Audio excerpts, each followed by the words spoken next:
ዕውቀቷ ማዕድ ልታስጎነጨኝ ነው አልኩኝና የፈጣሪን ስጦታ አድንቄ ሚስት ላረጋት ወሰንኩ እና ይሄን ለመናገር ነው ያዘነጥከኝ ጩባው ለባብሼ ወሬ ልስማ አይደለም ይኸውልህ ትላንትና ላይብረሪ ውስጥ ላወራት ስለ የሆነችው አገገማ እየተከተለች አላስጀነጅን አለችኝ ስለዚህ አንተ እሷን በወሬ እንድትይዝልኝ ፈልጌ ነው ኦፍ ጩባው ደግሞ ሚንዛዛ ነገር ተወዳለ የምን ወሬ ምናምን ማብዛት ነው እኔ ገገማዋን ለምን አፍኛል ይዛትም እሱ ይቀለኛል አረረ እንዳታፍናት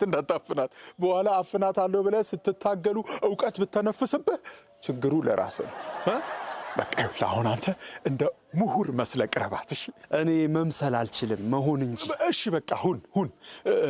ብቻ አንተ በወሬ ትይዝልኛለህ ታዲያ አደራህን ንግግሮች እንዳሉ እንደተማረ ሰው ይሁኑ እሺ ማለት እና እኔ አልተማርኩም እንዴ ተምራል እሱማ ያው ስለማይገባ ነው እንጂ ደግሞ ካንተ ችግር አይደለም የብላክቦርዱና የቾኩ ችግር ነው አንተማ ጥራሃል እኮ እስከ 3ኛም ቢሆን እና እንሂድ አሁንና አረ ጋይሶች ታፕ ያረጋችሁ አይዞን ስክሪናችሁ አይበሳም እንዴ